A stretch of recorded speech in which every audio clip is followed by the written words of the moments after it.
Hey YouTube, JC here. Just wanted to talk about sharpeners real quick and what I've used. Um, I have tried using the block sharpeners or stone sharpeners, whatever you want to call them. And to me, it takes a lot of finesse and skill to use something like that. I mean, I've used them before, um, but when you go back from side to side, you have to be really good at feeling for your angle. And not just that, it takes a lot of time. So unless you have a lot of time on your hands and you want to spend a lot of time sharpening a knife, this to me I found being the quickest way. So I have a couple things here sitting here, as you can already see, a couple knives I just sharpened up. Um, so this is a Buck Sprint Pro that I have.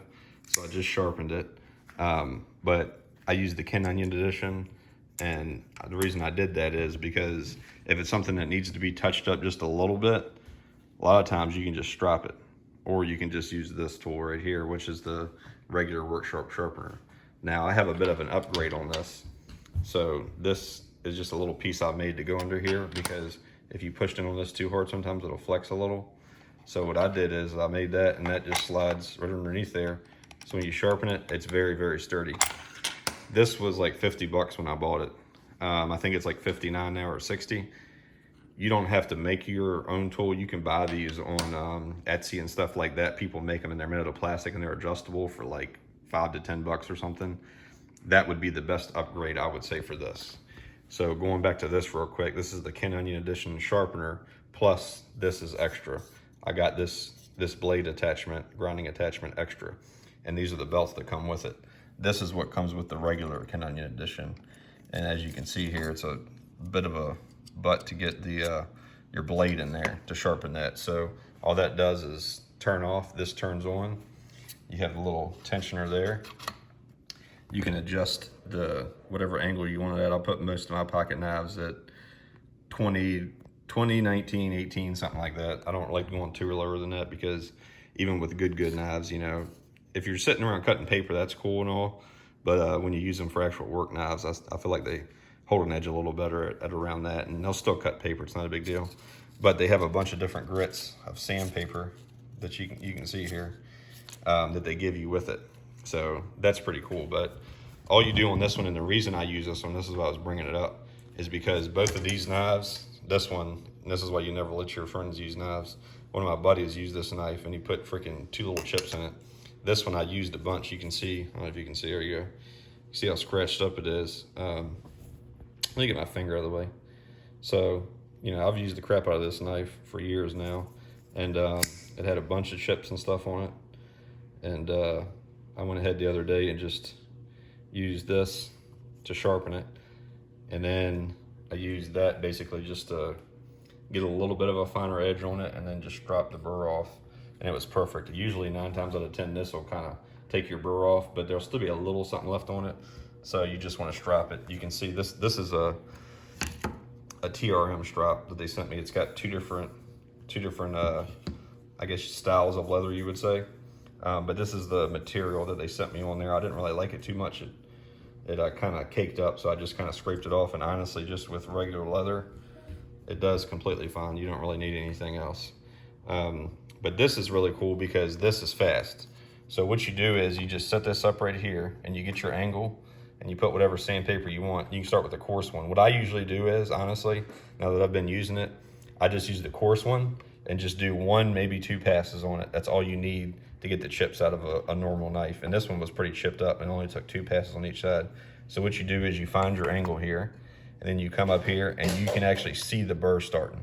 Now, if you have something sticking out like this, what you want to do is you want to angle it like this first a little bit, then straighten it up. And the cool thing is, I'm not going to do it on camera because I don't have a base mount really that's good. I'd end up screwing something up, but all you do is you can literally see your burr starting. So you see your burr starting on the edge, and you just follow the burr, follow the burr, follow the burr. Once you get the burr, you just lift off this way.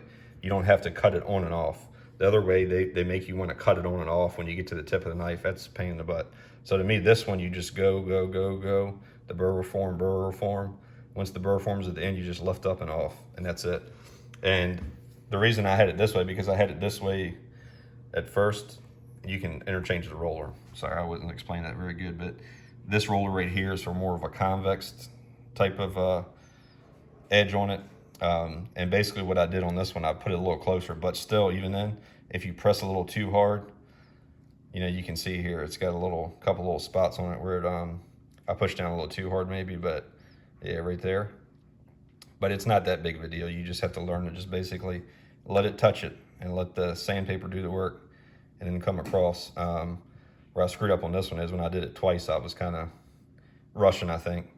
But anyways, what I did with this is I did that 2 passes, and that took seconds, like 30 seconds. So I did 2 passes on this, and then I came back on this one and finished it up with 600 a couple times, and then I just dropped it. And I mean, it was under a 10-minute job. It didn't take long at all. And this thing, I need to see if there's a way I can mount this thing. Let's see if it cuts paper here. I'm trying to see if I can get this thing in view to be able to show me cutting paper here. But yeah, there we go. That's probably good enough. Let's see.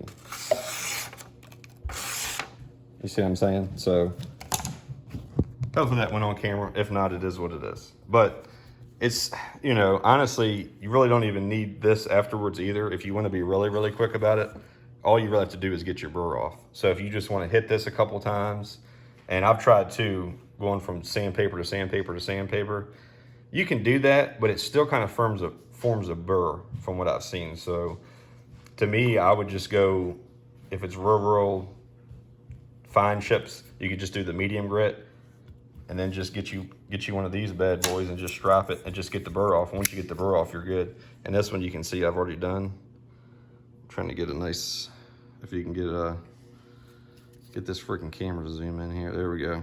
Look at the edge I put on this puppy. And this was 1 pass, and it was chipped. It was chipped up pretty good.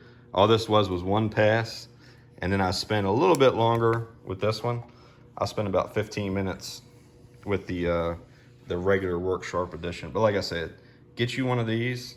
This is really all you need. But this, I like this so much because it's time saving. So anything that has a chip on it, you basically just have to run it through once, maybe twice at the most, and then come over here and use this for 10 minutes. But it's just like anything. This one takes a little bit more skill to use, but the more you use it, the quicker it is. But the one thing I've learned is really, as long as you're forming a burr on one side and you use the coarse grit, you can just do that and then just deburr it and it'll be fine.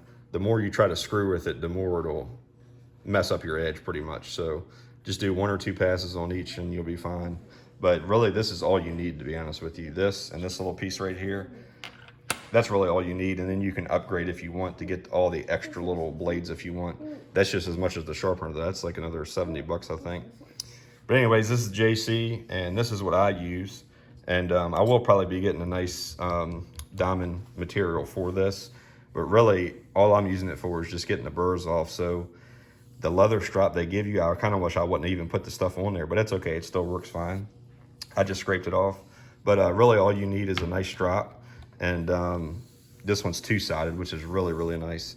But man, you know, you can get you a nice razor edge with this. This is really all you need. But like I said, if you have something that's really, really screwed up, it'll take you an hour or so to sharpen a knife. I mean, honestly, no joke. Because even though this says they give you like a 320 with it, a 320, 600, and then they give you this little stone here, it takes a long time. This is literally minutes. That's what's cool about that. Then you can just drop it.